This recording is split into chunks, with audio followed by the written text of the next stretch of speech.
Ladies and gentlemen, boys and girls, singers of all ages, welcome to Fireside Live. Tonight's special guest is Samuel Weiser of Washington National Opera with musical guest Tommy Sklut.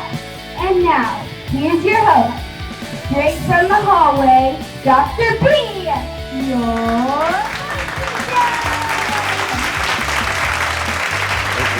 Thank you. Well, welcome to Fireside Live. And tonight, our very special guest is an IUP alum and is currently singing for the Washington National Opera, bass baritone Samuel Weiser. Also appearing on the show in our new musical segment is Tommy Sklut of Middle C Music, based in the Detroit area. But first, I want to acknowledge my crew. They are my kids, and they help me with all of these shows. I wanted to give them a chance to ask me some questions right here, right now. So, kids, do you have any questions? Did you get a haircut? No, I got them all cut. I did it myself, too. Can you put my shoes on? No, I don't think they'll fit me. Dad, can you put the cat out? I didn't know it was on fire. Do we have a cat? Dad, how do I look? With your eyes, of course. Okay, look, those were great questions. But I have a question now for you, and this is a question I think about often. And it is this: what do vegetarian zombies eat? Grains. Stop. What? No, please stop. Great. All right, thanks, kids. Okay, good night. Well, tonight, as I said, we have very special guest, IUP alum Samuel Weiser. Sam, are you there from Washington, D.C.? There he is. Hey, how you doing? Welcome. Thank you for having me. To the electric hearth. We're absolutely. And what a cozy hearth it is. Yes, the warmth off the hearth is great. Really glad you could join us, and it is very happy yet a little melancholy because we were supposed to be doing a concert tonight. So that was going to be the Men in Black concert. We will do that again. That will happen. It will happen. So, and we will be in person. Ooh, we could do a giant Fireside Live. That'd be fun. A round table. Okay, anyways, great. To the topic, to the point. Welcome to the show. Tell us, you are currently singing for the Washington National Opera. What do you do with them? So currently I am what is called a K-Fritz Young Artist, and that entails that we get voice lessons, we get coachings, we get sometimes a breath specialist visits us, we get movement coaching very regularly. It's it's a great job. I love it. I'm improving my craft and I'm getting paid to do it. It's fantastic. That's amazing. What an amazing place to go to work. Because sure. That's at the Kennedy Center. It is. Yeah, that's an amazing complex of wonderful theaters. Yeah, I think there are something like 5 or 6 theaters inside the Kennedy Center. It's a big house. Well, I was very privileged and happy to come see your debut with the company. It was, I don't know, I felt very honored. I was very proud as a teacher to hear you roar from that stage. And you did Happy roar. to have you there. You did roar. It was really awesome to hear you. What was your path from IUP? So I went into IUP as a music education major, and I completed the music education major. I think what really set me down a different path was performing with Undercroft Opera in Pittsburgh. They're a great company. If you haven't checked them out, you totally should. They're fantastic. I did the opera Susanna as one of the church elders. Said, "Oh, this is kind of fun." When I talked to Dr. Bonnick about it, and I was just like, "Oh, I really had fun this summer performing." He's like, "That could be your career. You should really think about that." So I said, "Huh? Well, I'm a junior now. Perhaps it's a little bit too late to change majors. Let's get the music education major." I jumped through all the hoops to do that. Still love teaching. Haven't taught in a while, but still love it. It's a passion of mine. And went to graduate school at Roosevelt University in Chicago. Studied with a teacher. His name is Bruce Hall, baritone. Did fantastic things for me as well. After my 2 years in grad school, I auditioned for the Chicago Opera Theater Young Artist Program. That's not the same thing as the Ryan Center. Chicago Opera Theater is another theater in Chicago that does primarily newer works and actually a lot of Baroque stuff. At least they did when I was there. So I did that for 2 years, auditioned for Washington National Opera after the director of the Cafert's Young Artist Program approached me when I was at Opera Theater of St. Louis. Got in, moved to Washington, D.C., and hopefully next year I will be going into my third year if the pandemic slows down at all. It will. I predict that it will. Yes. And actually, recent searches on ye olde YouTube have found that Undercroft Opera production of Susanna. And there is the young Sam Weiser. You can look it up, Undercroft Opera, Susanna. There you are as one of the elders. Sadly, that company went out of business. I don't know if you knew that. I'm sorry, Wes, will you repeat that? I said, sadly, that company went out of business. Oh, It doesn't sorry to hear exist. that. Well, we'll celebrate them anyway because it's a really great performance. So you can see Sam in that. Wonderful. So, oh boy, I got a lot of questions here. Did you think when you were at our humble hallways of Cogswell Hall that you would be in Washington, D.C. performing with one of the best houses in the country? Not even an inkling. I really thought let's do this grad school thing. The chances that I'll get a job in performing are slim. I was like, okay, let's go to grad school basically for free. I might not get a job in performance. I'll go back to teaching. And so far, that's not my path right now. Sure. Well, you're on a interesting path. I mean, speaking of the path, where do you see it leading? I mean, if you had the perfect world, the dream, as it were. Perfect world, of course. I'd love to sing all over the world. I want to sing at the best theaters. I would love to do, to name a few, of course, the Met. I would love to sing in San Francisco, Houston. I'd love to do La Scala. I would love to be at Covent Garden, and you name it. Those are the theaters I want to be at. Well, it's going to get expensive buying plane tickets to come see you. So we'll do Fair enough. We'll do what we can. Talk about, and this is, we've spoken about this personally a lot, but your experience here at IUP, it was, I would say you were rather non-traditional route for the performer, not just in the degree that you chose, but in your performing experience at the university. So while I was at the university, I kind of did this while I was in academia. I knew that I had to get performance opportunities outside of school due to whatever it may have been.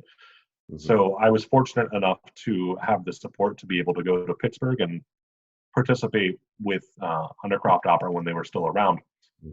And when I was in Chicago, I did the same thing. I still performed with my school, but I got out into Chicago and performed with some storefront opera companies. That's why I chose to go to a city so that I could go perform with different companies.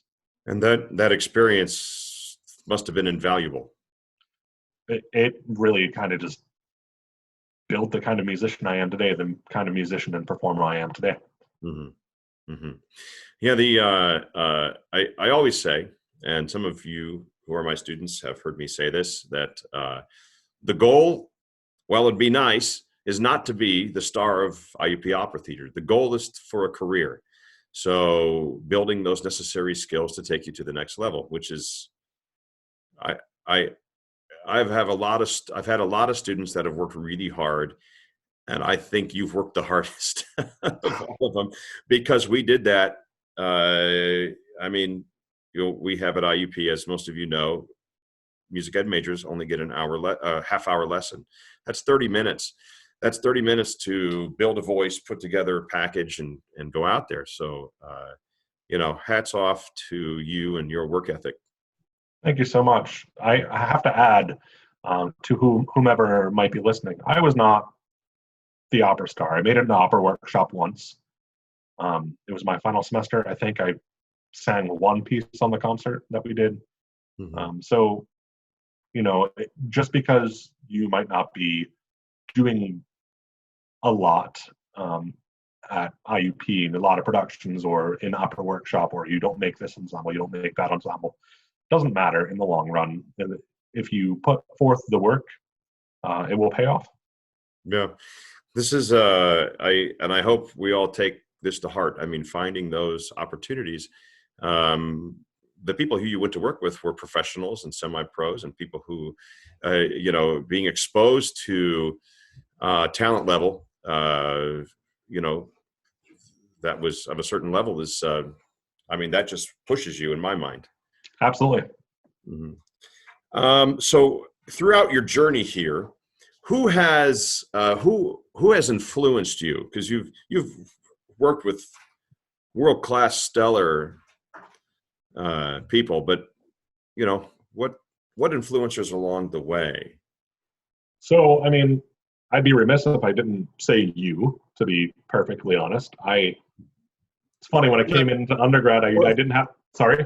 For the record, I wasn't fishing for compliments,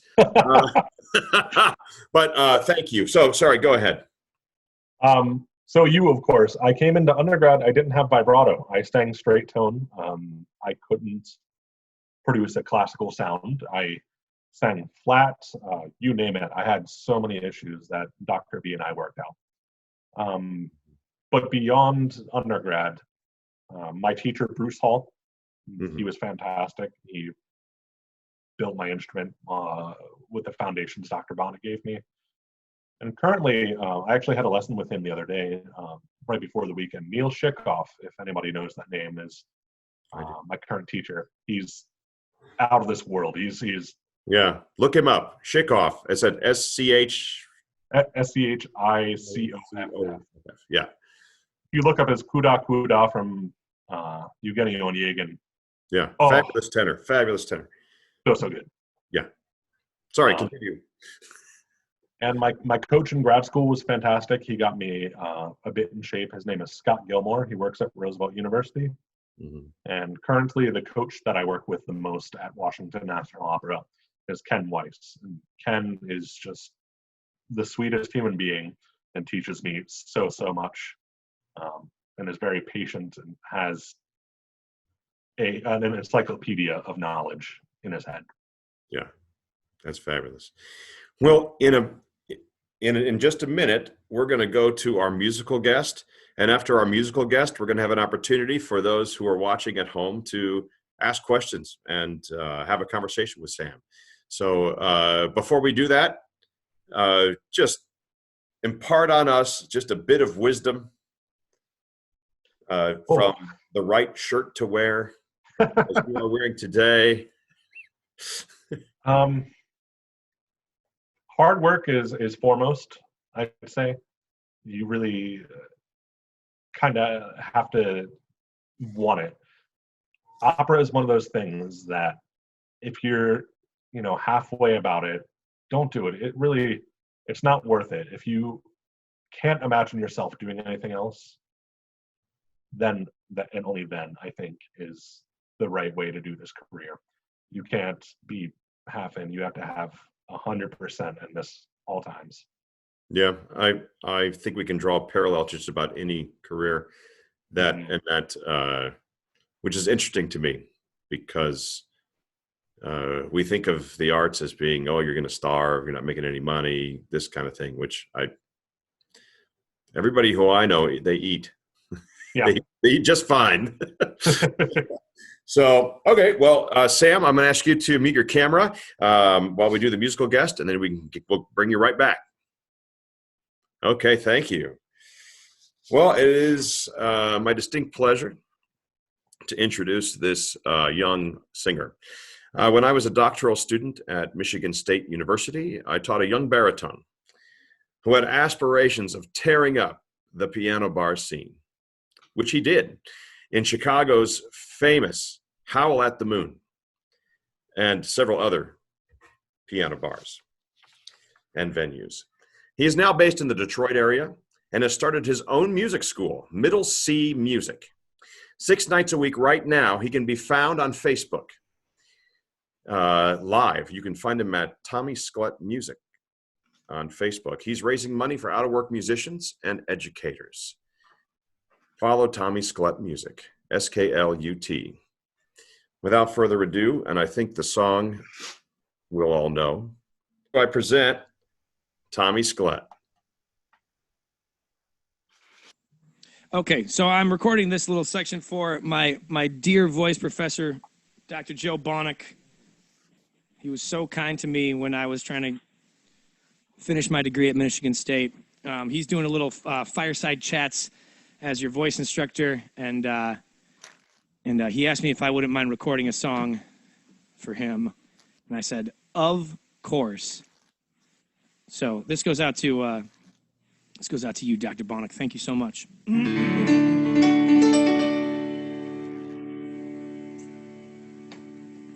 Can anybody find me somebody to love? Ooh, yeah. Each morning I wake up and I die a little. Can't barely stand on my feet. Take a look in the mirror and I cry. Well, can't you see what you're doing to me? I just gotta get out of this prison cell. One day I'm gonna be free. Lord, somebody, can anybody find me somebody to love? I work hard every day of my life. I work till I ache to my bones. At the end, I take home all this heart and pain. All on my own, I get down on my knees and I start to pray until the tears fall down to my eyes. Lord, somebody, can anybody find me somebody to love? Oh, I work hard every day and I try, but everybody wants to put me down. They say I'm going crazy. They say I got a little too much common sense. But there's too much water in my brain, and there's no one left to believe. Yeah, yeah, yeah, yeah.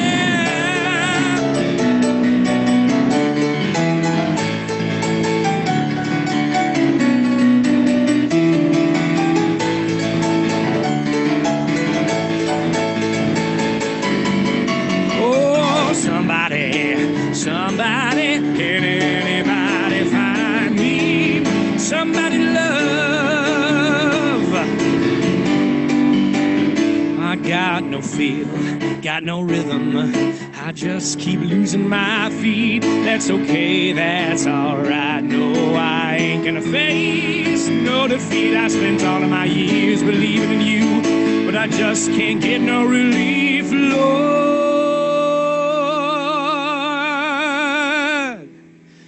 Find me somebody to love. Find me somebody to love. Find me somebody to love. Find me somebody to love. Somebody find me somebody to love. Somebody, somebody, somebody, somebody, somebody find me somebody to love. Can anybody find me somebody to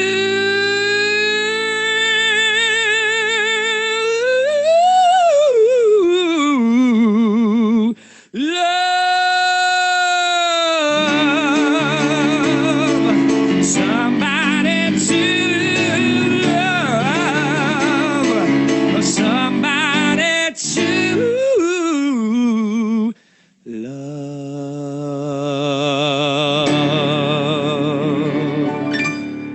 Thank you for tuning into the Tommy Sklut Virtual Variety Show every Monday through Saturday, 7 o'clock. We'll see you tomorrow. Have a great night. Thank you so much for tuning in. I wish you guys nothing but peace and love. Peace and love. Thank you so much. Thank you. See you tomorrow. Great. So that is Tommy. That was Somebody to Love by Queen. If you don't know that song, you know it now. And he's actually going to be our special guest next week. And he'll talk about classical voice lessons and how they helped him sing rock and roll and all other sorts of styles. So there's your teaser for next week. Sam, can I get you back on? Okay, great. And we're back. We're back. Right. So we're back with Sam Weiser, and this is our, after our entertainment, this is our portion where you all out there who are listening get a chance to ask some questions. So what do you got? If you you can turn your video on and ask a question, or you can do audio only, up to you. Don't be shy. No questions about, okay, oh, here we go. Dr. Young. You're Hey. on. You're on, buddy. Hey, Isn't that great? that was wonderful. Actually, this question is for you, Joe. I recall you went, I believe it was DC, within the past year. Was it Sam that you actually got to go and see? Yes. I heard a lot about you, Sam. I would love to be able to hear you sing, but I heard nothing but good things about you. So that was it's incredible to meet you. And I didn't lie once. I didn't lie once. I appreciate it. Thank you, Dr. Young. Great. That's a good icebreaker. We can still see you, Dave, unless you want to. Oh, you want me to hide myself? Okay, fine. Yeah. I mean, you're pretty and all. But... I know. Okay, what else you got? I know there's a lot of aspiring young opera singers out there. I promise I don't bite. Not that I could over video chat, but No, and if you could, that wouldn't be safe in these times. Okay, here we have Wes. He's one of our IUP alum. Wes, you have the floor, sir. So, Sam, how long ago did you decide or realize that you were a bass baritone instead of a bass? And describe for me like the transition that you went. so it's in flux. I get called a bass still. Still under 30. It's kind of hard to differentiate, but I think what set me apart is I found out that I have this high range that works super well, works all the time. I can roll out of bed and use it pretty much. And my low range is it's there, but it's not as present as C or above, middle C or above. So I like to use the high range, and it's high, it's loud, it can fill a house. So bass baritone. Nice. It sure can fill a house.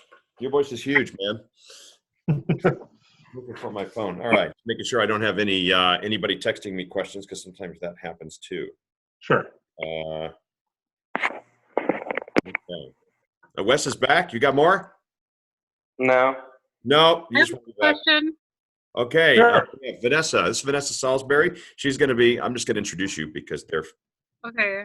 There you go. She's going to be our. She's coming to IUP in the fall to join our master's program. Great. Congratulations. Thank you. Off you go. All right, so I have a question for you. I asked all of my professors this, so I want to know your opinion on it. What is your strategy for practicing or memorizing a role? I have problems like memorizing something sometimes, so how do you go about preparing your role? How do you start? What are your steps? Believe it or not, this is something, it's a subject I struggle on too. Memorization is not one of my strong suits. So you have to first ask yourself, what language is it in? Do you understand that language completely? If not, put it into your own words, especially if you're doing something with a lot of words like recit. If you're doing a Mozart opera, a Da Ponte opera especially, you want to take those recits and kind of think of it like a play, because that's exactly what it is. We're telling a story. You have to know what everyone else around you is saying, what your response is. I think in terms of memorizing a score, though, if you're looking at a score, I would look at the bigger ensembles all the way down to arias. So if you have a sextet, learn the sextet first. If you have a quintet, learn that after the sextet. If you have a duet with a duet partner, you want to learn that second to last, and arias final. You want to be a good colleague to make sure that you have your part memorized so that you can support everyone else and everyone else can support you. Okay, thank you. Of course. I hope that answered your question. Yeah. Okay, thank you. Yeah, of course. That's great advice. I mean, just you put a lot in there. It's important. something I've had to learn. It's something that I had this Don Alfonso I was working on in Cozy, and I just kind of crapped out on it. I did not know any of the rest of it. I didn't understand how to learn a role. So I think while it's not suggested that you go in unprepared to do a show, it was a good learning experience. We'll say that. We do learn a lot when we get it handed to us, you know. Oh, yeah. Here's a question. What's some advice about the singing world that you wish you knew sooner? Some advice I wish I knew sooner. I'd have to say, like I said before, you have to really want to do this. You can't just be halfway about it. I wish somebody had, talked to me a bit sooner about it. That's not to say that I don't want to do it, because this is absolutely where I need to be. Right. I know that 100%. There are some days, of course, whenever I'm really down on myself, I didn't have a good practice session, or I had a bad audition, and I say to myself, "Oh darn, that sucks that happened." But sure, at the end of the day, I still want to do it. I still need to do it.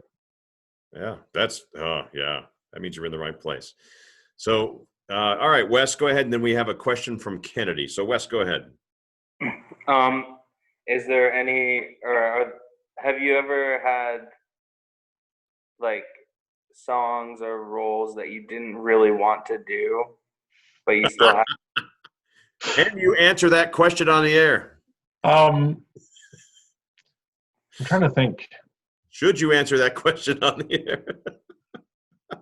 I mean, the first opera I did with Chicago Opera Theater was called Le Vin Herbé, or The Love Potion. It was a retelling of Tristan and Isolde from Frank Martin, who was a Swiss composer in the 20th century, I believe. And that music, go look any one of those numbers up on YouTube. There's a whole scene that is just a tone row.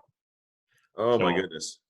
It was not something I wanted to do, but it was my first professional, really, really paid gig. Mm-hmm. Didn't want to do that, but I still spent at least an hour on learning the notes every day for 5 months, 6 months. Wow. Yeah, that can be very daunting. It to was get tough. that musical language in your brain and in your body. Mm-hmm. Kennedy, do you have a question? Kennedy, Yes. good. I have to introduce you. Kennedy. Oh, shoot. Sorry. It's okay. Kennedy is a freshman. She is a young, let's call you a young soprano, and she lives in Austin, Texas. Take it away, Kennedy. Great. What is like a typical day in the life of being a performer like?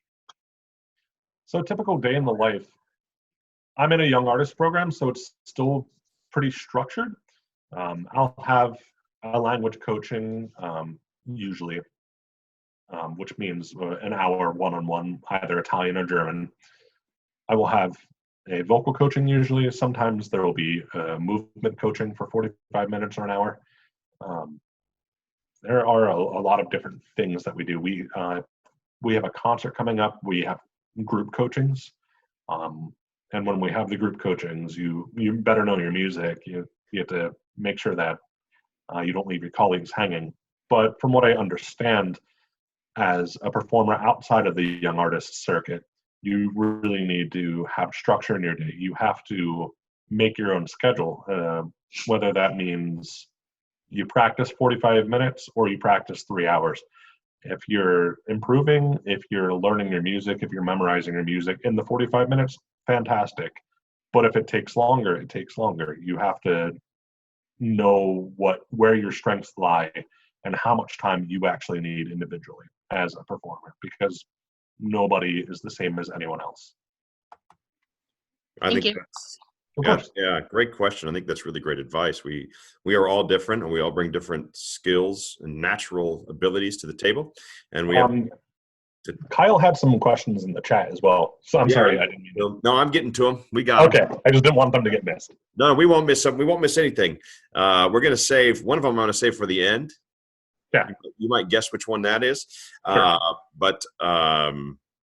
Yeah, anyway, so, we need to work on those weaknesses, make them strengths, and make sure you know who you are.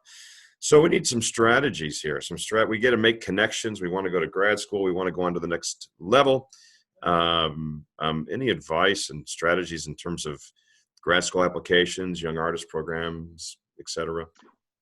I'd say do as much as you can. You have to gauge yourself a little bit in terms of applying to schools. So knowing what you want out of a graduate program. It's good if you have the resources to be able to go out during the audition and take a lesson with a teacher to see, hey, is this my learning style? Do they understand me? That's why you go to grad school. Of course, it's great to be in operas and do the academic classes. I'm kind of a nerd. I really liked some of the musicology classes I took in grad school, but I understand it might not be for everyone. But you really have to, I can't stress this enough, grad school, you have to go for the teacher, because ultimately that's going to be who helps you build your voice. Not who builds your voice, but who helps you build your voice. Yeah, absolutely. Gino, we have a question from Gino Giovanni Parillo. Hello. Hey, bud. Hey. Oh, shall How I are introduce you? I got to introduce everybody. Gino is a senior vocal performance major. He is getting ready to graduate, and he's a baritone. Take it away. Yeah. My questions are pretty silly. I have two questions. What is your most memorable moment on stage, and what is your most embarrassing? My most memorable on stage, I think, honestly, my debut as the Marquis in Traviata so far. I remember going out for opening night, seeing the Opera House of the Kennedy Center filled with everybody in tuxedos. Dr. Bonnick was in the audience, of course. Oh, that's right. Yeah.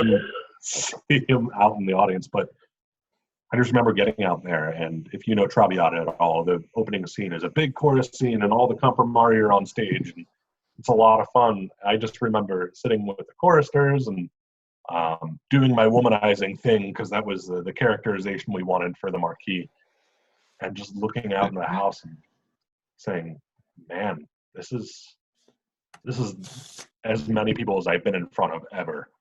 So that's the most memorable. And the most embarrassing.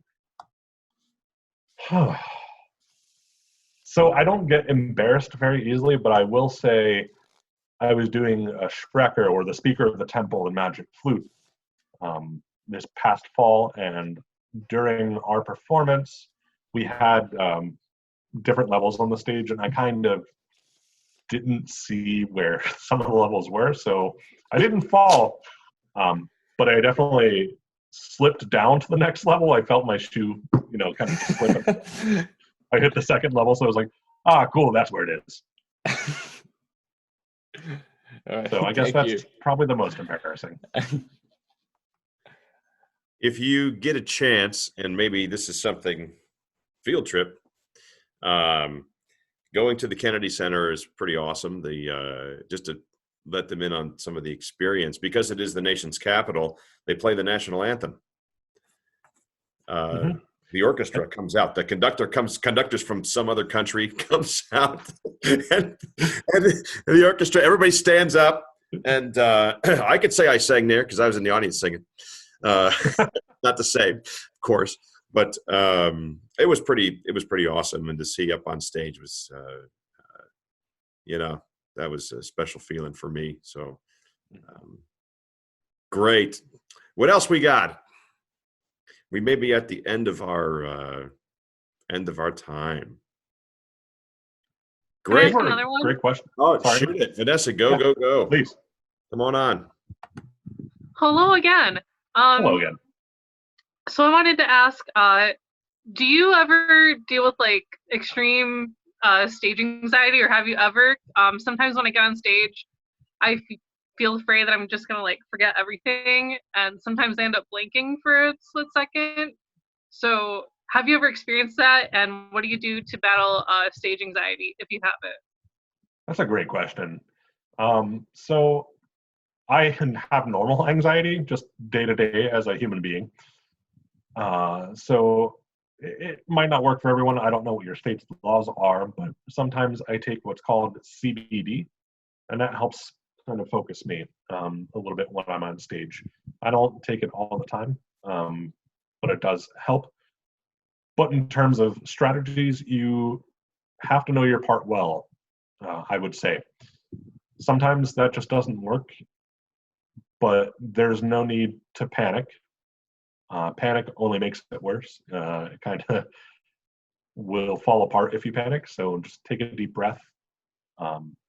Know that you know your music well, and just continue on. I can't think.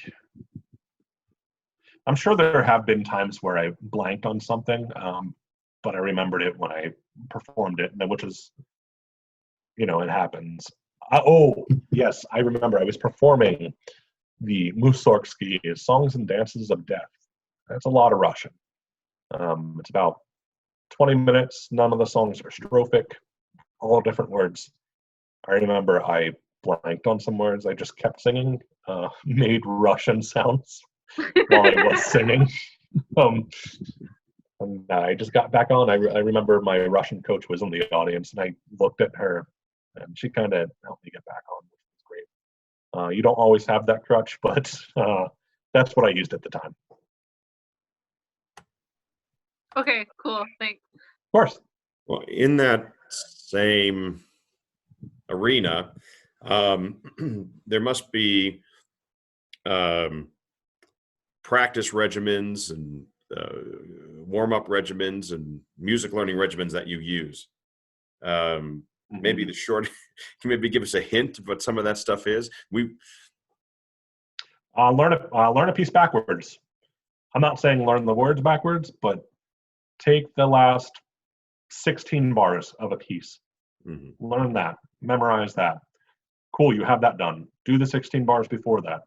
Now you have 32 bars, and so on and so forth. I think learning it backwards is effective after you've perhaps learned it forwards.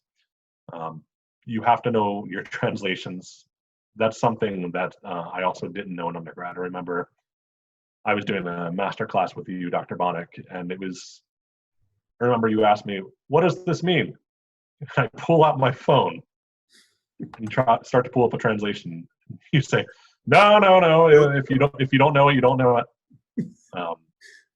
People they still do that. Just so you know, that's still a thing. Oh yeah, no. You learn your translations, and like doing the rest at work in Italian. I still write in my translations. I don't claim to be fluent in Italian. I'm fairly conversational because I've had one-on-one instruction for 2 seasons now at the Washington National Opera, which is great. My teacher is the loveliest human being. She's this little old Italian lady that has us over for dinners all the time. At least that was the case whenever we were able to go see one another. She's absolutely wonderful, and might not be a vocal instructor, but still lends to my learning as much as anyone else. So know your translations, write them in, do what you have to do. It's great to read the libretto for the opera you're doing in English so that you understand what's going on between the characters. You have to know what every single word means so that you don't emphasize an article. Like the composer usually sets it well, but you have to know what you're saying. Yeah, that is like super important. Well, okay. I think, do you have a website? Or I mean, I have a video of you on my YouTube channel, and I have a playlist called Alumni. But do you have something where someone wanted to go listen to the golden tones roar? I have a YouTube channel. If you search Samuel Weiser bass, I'm sure Gino is spamming. Gino is spamming that. Yeah, we know Gino. We're just telling the people that. I love it. But Samuel Weiser bass on YouTube. I'm in the process of building a website. It's not something I've done yet. I get a lot of flack for it, and as well I should. I should have a website at this point, but do not. That's all right. That's all right. Well, we've had a great conversation. I think we've learned a lot. We really appreciate you taking time to come talk to us about your experiences. Is really meaningful, and it's great to catch up with you. Yeah, of course. Well, as I always say, take care of yourself and each other. You as well.